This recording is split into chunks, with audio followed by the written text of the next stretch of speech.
नमस्कार। चुनाव आज तक में आपका स्वागत है। मैं हूं कुमार अभिषेक।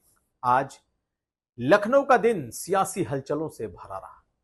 सियासी हलचल इसलिए क्योंकि बीजेपी के भीतर जिस तरीके का माहौल है उसका पटाक्षेप दिल्ली में होने जा रहा है, ऐसा सियासी जानकार कह रहे हैं। एक तरफ मुख्यमंत्री, दोनों उप मुख्यमंत्री, प्रदेश अध्यक्ष और संगठन महामंत्री सब दिल्ली कूच कर चुके हैं। दिल्ली में कई मीटिंग्स शेड्यूल हैं। प्रधानमंत्री तक से मुलाकात की बात है। वहीं दूसरी तरफ अखिलेश यादव लगातार हमलावर है और अखिलेश यादव ने दिल्ली की बीजेपी के साथ साथ केशव मौर्य पर भी हमला बोला है।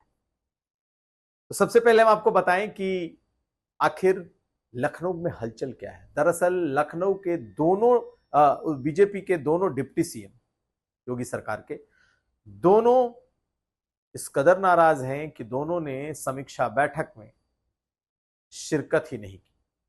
हालांकि शुरू से जो समीक्षा बैठक मुख्यमंत्री योगी आदित्यनाथ बुला रहे थे उसमें दोनों डिप्टी सीएम को कभी नहीं बुलाया गया। ऐसे में जब इनके अपने क्षेत्र की बात आई, यानी कि प्रयागराज की समीक्षा बैठक हुई, तो केशव मौर्य नहीं गए।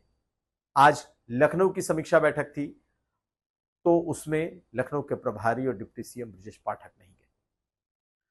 तो इन समीक्षा बैठकों के बहिष्कार को लेकर एक बड़ी चर्चा इस वक्त बीजेपी के भीतर चल रही है और माना यह जा रहा है कि जो इस वक्त बीजेपी के भीतर बड़े नेताओं के बीच का असंतोष है, जो खाई है, वो कम होने का नाम नहीं ले रही। अगर देखें तो आज मुख्यमंत्री योगी आदित्यनाथ को दिल्ली बुलाया गया है, बाकी दोनों डिप्टी सीएम को भी दिल्ली बुलाया गया है। कल और परसों 2 दिन नीति आयोग की बैठक है जिसमें सीएम और डिप्टी सीएम होंगे और प्रधानमंत्री उसकी अध्यक्षता करेंगे। इसके अलावा अलग से प्रधानमंत्री के साथ भी मुलाकात की चर्चा है कि मुख्यमंत्री योगी आदित्यनाथ प्रधानमंत्री मोदी से मुलाकात कर सकते हैं। तो क्या उत्तर प्रदेश को लेकर कोई चर्चा होगी, उत्तर प्रदेश को लेकर कोई फैसला होगा, इस पर लोगों की नजरें टिकी हुई।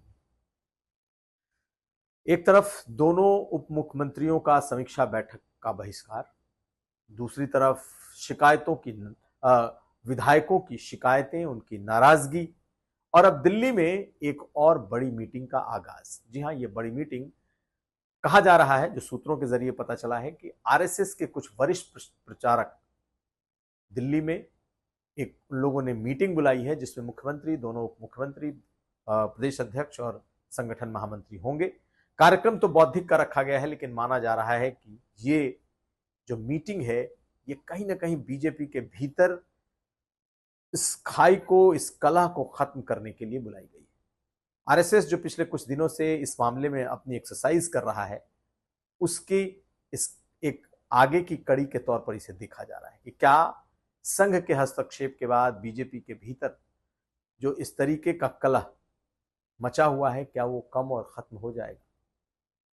ये बड़ा बहुत अहम है। दूसरी तरफ आज के अखिलेश यादव ने एक प्रेस कॉन्फ्रेंस की और उन्होंने केशव मौर्य को दिल्ली का मोहरा करार दिया। उन्होंने कहा केशव मौर्य तो कुछ नहीं है, ये तो दिल्ली के मोहरे हैं।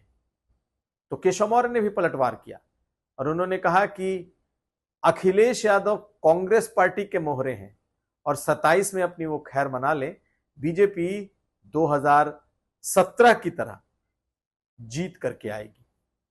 खैर, दो अलग अलग पार्टियों, पक्ष और विपक्ष का ये वार प्रतिवार है, लेकिन बीजेपी के भीतर जो हंगामा बरपा हुआ है, बीजेपी के भीतर जो शीर्ष नेतृत्व के बीच जो लड़ाई छिड़ी हुई है, फिलहाल उसका अंत होता नहीं दिखता। तो क्या दिल्ली की इन बैठकों के बाद, इन मीटिंग्स के बाद, क्या इस पूरे विवाद पर विराम लग जाएगा? क्या इसका कोई स्थायी हल निकलेगा या फिर ये खाई चौड़ी होगी? इस पर नजर रहेगी। लेकिन चर्चा इस वक्त लखनऊ से दिल्ली शिफ्ट हो चुकी है, पूरी सियासत दिल्ली में है और अब सबकी नजरें दिल्ली पर हैं। आपको बताएं कि प्रधानमंत्री ने आज अनुप्रिया पटेल को वक्त दिया और अनुप्रिया पटेल से अलग से मुलाकात की। बेहद अहम है इस वक्त ये मुलाकात। अब अगली तस्वीर पर नजर रखनी होगी कि कब मुख्यमंत्री योगी आदित्यनाथ और प्रधानमंत्री की मुलाकात की तस्वीर आती है। चुनाव आज तक के लिए लखनऊ से कुमार अभिषेक।